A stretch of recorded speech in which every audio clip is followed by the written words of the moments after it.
नमस्कार दोस्तों, कैसे हैं आप सब लोग। उम्मीद करता हूं स्वस्थ होंगे, व्यस्त होंगे, जबरदस्त होंगे। तो साथियों, बात करेंगे टेट मैटर को लेकर के, टेट की अनिवार्यता को लेकर के बड़ी खबर निकल कर आ रही है। खबर क्या है कि देश के लाखों शिक्षकों ने जो है ये निर्णय कर लिया है कि टेट से अगर राहत नहीं दी जाती है तो शिक्षक चुप नहीं बैठेंगे अब। यानी कि उन्होंने सीधे सीधे दिल्ली मार्च का ऐलान कर दिया है। क्या खबर है उस पर चर्चा करेंगे। निवेदन है वीडियो में अंत तक बने रहें। आप सभी साथियों का स्वागत है आपके चैनल गेट सॉल्यूशन में। और साथ ही निवेदन है उन सभी साथियों से जो चैनल पर पहली बार विजिट कर रहे हैं या कहीं ना कहीं लगातार विजिट कर रहे हैं लेकिन चैनल को अभी सब्सक्राइब नहीं किया है, तो इस वीडियो को अपने दूसरे शिक्षक साथियों तक साझा करते हुए चैनल को अभी के अभी आज ही सब्सक्राइब कर लें। बेल आइकन को हिट करना बिल्कुल ना भूलें ताकि हमारे द्वारा टेट अनिवार्यता से जुड़ी जो भी अपडेट, जो भी इंप्रूवमेंट साझा की जाए वो आप तक समय से पहुंचती रहे। तो साथियों, शुरू करते हैं। जैसा कि उत्तर प्रदेश सहित देश भर के 20 लाख से ज्यादा शिक्षक जो हैं इस टेट की अनिवार्यता से जो निर्णय है उससे प्रभावित हैं। और ये शिक्षक जो है कहीं ना कहीं जो बजट सत्र चल रहा है उससे उम्मीद लगाए बैठे थे, लेकिन विपरीत हुआ ये कि लेकिन शिक्षा विभाग का जो हालिया जवाब आया है, जो मैंने आपको एक वीडियो के माध्यम से पूरा बताया भी था क्या क्या है उसमें। तो जो जवाब आया है हालिया में, जो अभी पिछले 2-3 दिन पहले जो जवाब आया है शिक्षा विभाग, शिक्षा मंत्रालय का या सरकार का, वो जवाब जो है उस जवाब ने कहीं ना कहीं जो शिक्षक समाज है, जो शिक्षक संगठन है, उनको निराश किया है। उत्तर प्रदेश के लगभग 2 लाख शिक्षक फैसले से सीधे तौर पर प्रभावित हो रहे हैं। यानी देश भर में 20 लाख से ज्यादा शिक्षक ऐसे हैं जो इस फैसले से प्रभावित हो रहे हैं। और अकेले उत्तर प्रदेश की बात करें तो 2 लाख से ज्यादा शिक्षक ऐसे हैं जो इस फैसले को लेकर के प्रभावित हो रहे हैं, यानी कि जिनकी नौकरी पर बना है। आपको बता दें कि जो शिक्षा मंत्री, राज्य शिक्षा मंत्री जो जयंत चौधरी हैं, उन्होंने जो है लोकसभा में जो जवाब दिया है वो बेहद निराशाजनक है। और उसमें जो उन्होंने आप टेट को अनिवार्य बता दिया है, माननीय सर्वोच्च न्यायालय का ऑर्डर जो है वो जो का त्यों उसमें उन्होंने उल्लेखित कर दिया है। और एनसीटी की जो नोटिफिकेशन है, जो गाइडलाइंस है, उनका उसमें उल्लेख किया गया है। कुल मिला के स्पष्ट तौर पे सरकार का जो रवैया है, जो रुख है, वो स्पष्ट है। जिसको लेकर के अखिल भारतीय प्राथमिक शिक्षक संघ ने अब आर पार की लड़ाई की ठान ली। पूरा मन बना लिया है कि अब आर पार की लड़ाई होगी। और संगठन के राष्ट्रीय अध्यक्ष डॉक्टर दिनेश चंद्र शर्मा ने कहा है, क्या कहा है, अन्य और दूसरे जो पदाधिकारी हैं संगठन के, उन लोगों ने क्या कहा है कि सरकार विरोधाभासी बयानों से, जो सरकार के जो बयान हैं वो विरोधाभासी हैं। यानी कि संसद के बाहर सरकार के जो मंत्री हैं, शिक्षा मंत्री हैं, या सरकार के जो जनप्रतिनिधि मंत्री हैं, उन लोगों का जो संसद से बाहर है वो बयान कुछ और है और संसद में हकीकत कुछ और देखने को मिल रही है। तो जो विरोधाभासी बयान है इसको लेकर के जो है शिक्षक जो अब शांति से बैठने वाले नहीं है। और इसलिए जो शिक्षकों ने जो है अब दिल्ली मार्च का ऐलान कर दिया है। यानी दिल्ली वो पैदल मार्च की बिल्कुल तैयारी में है।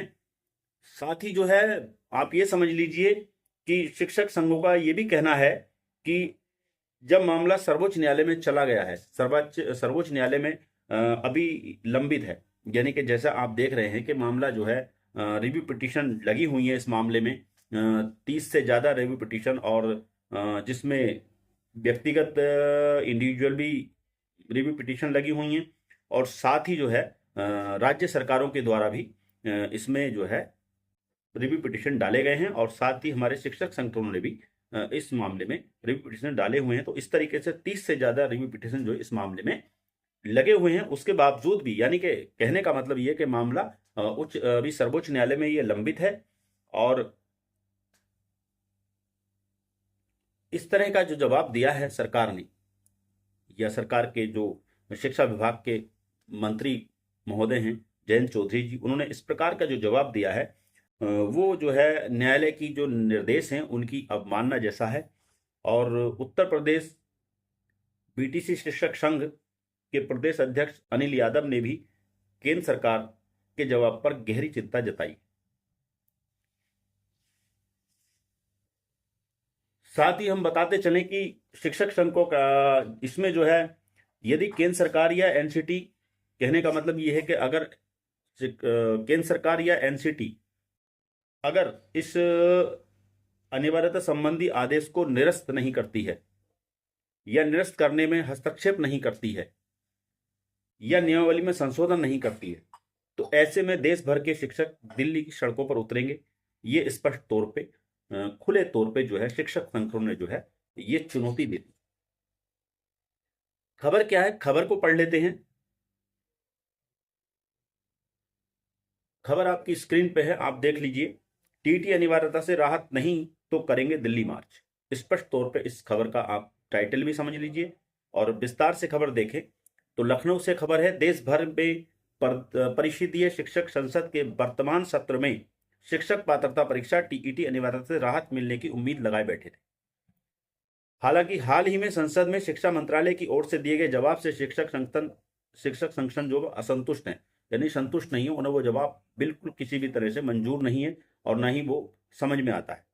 हालांकि उन्होंने जल्द ही इस मामले में राहत न दिए जाने पर दोबारा आंदोलन शुरू करने व दिल्ली मार्च का ऐलान किया है। टेट अनिवार्यता को लेकर देश भर के शिक्षक काफी समय से आंदोलन कर रहे हैं। उन्हें उम्मीद थी कि संसद के बजट सत्र में केंद्र सरकार उन्हें कुछ राहत देने का ऐलान करेगी, किंतु हाल ही में लोकसभा के में शिक्षा राज्य मंत्री जयंत चौधरी के द्वारा दिए गए उत्तर में किसी राहत की बात नहीं कही गई। इससे प्रदेश के लगभग 2 लाख समेत देश भर के लगभग 20 लाख शिक्षक जो हैं निराश हुए हैं। भाई वाकई में निराशा की बात है। Teacher federation of India TFI के राष्ट्रीय अध्यक्ष डॉक्टर दिनेश चंद्र शर्मा ने कहा है कि पूर्व में केंद्रीय मंत्री जयंत चौधरी ने शिक्षकों से कहा था कि वे उनके साथ हैं, अब संसद में उसके विपरीत बयान दे रहे हैं। यानी कि संसद के बाहर तो कह रहे हैं कि हम शिक्षकों के साथ हैं और संसद में जो है वो शिक्षकों पर अनिवार्यता थोपने की बात कर रहे हैं। स्पष्ट तौर पे जो माननीय सर्वोच्च न्यायालय का निर्णय है उसी को उन्होंने रख दिया और उसी के आगे अपने हाथ खड़े कर दिए। केंद्र ने सभी राज्यों से जो आंकड़े व सूचनाएं मांगी थी, क्या वो सब झूठ था?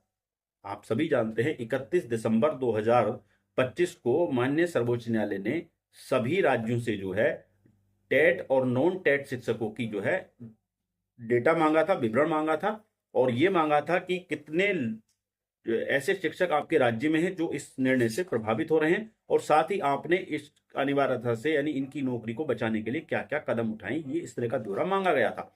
तो आखिर वो ब्यौरा मांगा गया था, क्या वो सब झूठ था?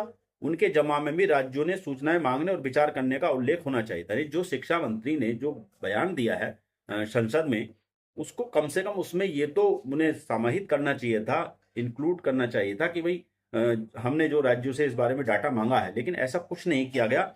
ऐसा लगता है कि शिक्षा मंत्रालय किसी को शांति से नहीं बैठने देगा। उन्होंने कहा कि जल्द सकारात्मक परिणाम न मिलने पर दोबारा आंदोलन पर निर्णय लिया जाएगा।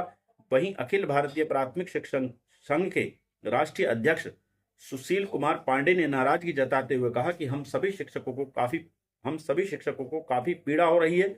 जब मामला सर्वोच्च न्यायालय में लंबित है तो किसी भी जनप्रतिनिधि को इस तरह का उत्तर देना न्यायालय के निर्देशों की अवमानना है। अभी न्यायिक प्रक्रिया गतिमान है, हम सबको थोड़ा इंतजार करना होगा, इससे किसी भी शिक्षक का नुकसान होने नहीं दिया जाएगा। उन्होंने कहा कि यदि केंद्र सरकार या एनसीटी सर्वोच्च न्यायालय के टीईटी अनिवार्यता संबंधी आदेश को निरस्त करने में हस्तक्षेप नहीं करती है, यह नियमावली में संशोधन करने में अपना सहयोग नहीं करती है, तो देश भर के लाखों शिक्षक अपने हक के लिए दिल्ली मार्च करेंगे। उत्तर प्रदेश बीटीसी शिक्षक संघ के प्रदेश अध्यक्ष अनिल यादव ने कहा कि केंद्र सरकार के जवाब से प्रदेश भर के शिक्षक चिंतित हैं, क्योंकि इससे किसी तरह की राहत नहीं दी गई है। तो आप देख ही रहे हैं, यानी सरकार का ये दोहरा रवैया जो है, दोहरा चरित्र आपको देखने को मिल रहा है कि संसद के बाद, संसद के जो बाहर हैं, जब जनप्रतिनिधियों से हमारे शिक्षक संगठन मिलते हैं या शिक्षक साथी मिलते हैं तो उनका जवाब कुछ होता है और संसद में आप देख ही रहे हैं किस तरीके से जवाब आया। तो इससे समझ में आता है कि सरकार का क्या चरित्र है, यानी कि दोहरा चरित्र सरकार जो अपना रही है और जिस वजह से जो शिक्षकों में बहुत ही निराशा व्याप्त है, चिंता व्याप्त है। बहरहाल चिंतित होने की आवश्यकता नहीं है, प्रयासरत रहिए। और रिव्यू पिटिशन लगे हुए हैं, उनमें भी कोई ना कोई सुनवाई जब निकल के आएगी, क्या स्थिति रहेगी वो तो खैर तभी पता लगेगा। लेकिन रिव्यू पिटिशन से बहुत ज़्यादा उम्मीद है, क्योंकि शायद ही किसी मामले में इतने रिव्यू पिटिशन माननीय सर्वोच्च न्यायालय में गए। तो साथियों, ये खबर थी जिसको आपके साथ साझा किया। आगे भी कोई टेट की अनिवार्यता को लेकर कोई भी सूचना, कोई भी जानकारी, कोई भी इंप्रूवमेंट, कोई भी अपडेट होगी, उसको लेकर के फिर आपके बीच उपस्थित रहूंगा। तब तक के लिए साथियों, नमस्कार। आपका दिन बहुत बहुत शुभ हो। धन्यवाद।